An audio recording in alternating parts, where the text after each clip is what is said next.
So I just wanted to go over the cybersecurity table that we built, um, which in essence is an evergreen campaign, completely automated, will be on forever, um, and they don't need to necessarily touch anything. So how it works is that we track loads and loads of different um, RSS feeds that are posting information that relate to cybersecurity, and this can be done for like any industry. But cybersecurity is inherently a very hard offer to sell because um, it's like people are only concerned about it after the fact, after they've been breached. But what we're doing is creating that urgency with current affairs and what's going on in the industry at the moment. So the first thing, as I said, we tracked all of these different RSS feeds to see if they're posting about like the latest company that's been breached or been compromised. We're scraping the articles as they come in, and then we're feeding it to ChatGPT and basically asking it, is this article about a cybersecurity attack? And then we're just getting true or false in JSON format.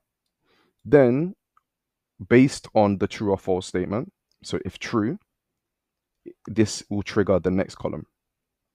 And in this column, all we're doing is seeing if the victim's name is mentioned in the article. If it's not, an A. If it is, we get the victim's name. And obviously, if false, nothing runs.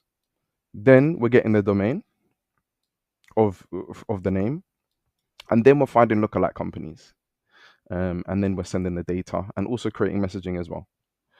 The reason why we're doing lookalike companies and not reaching out directly to the company that's been compromised is because they're probably very, very busy, and like everyone else is probably doing the same thing. So my idea when we're thinking like go to market is that we're not going to do what everyone else is doing. We're going to do something different, which is use the context that we've gathered based on our research and use it in lookalike campaigns for relevant messaging.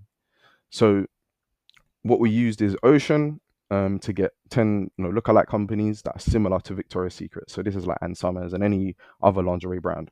So then our messaging turns to like, hey John, not sure if you're aware, but Victoria's Secrets recently took down its website and some store services due to ongoing security incident.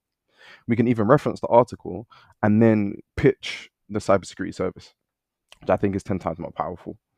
Um, and yeah, this is just like I just wanted to show you guys it, and I'll also um, include the table template so you can have a look yourself.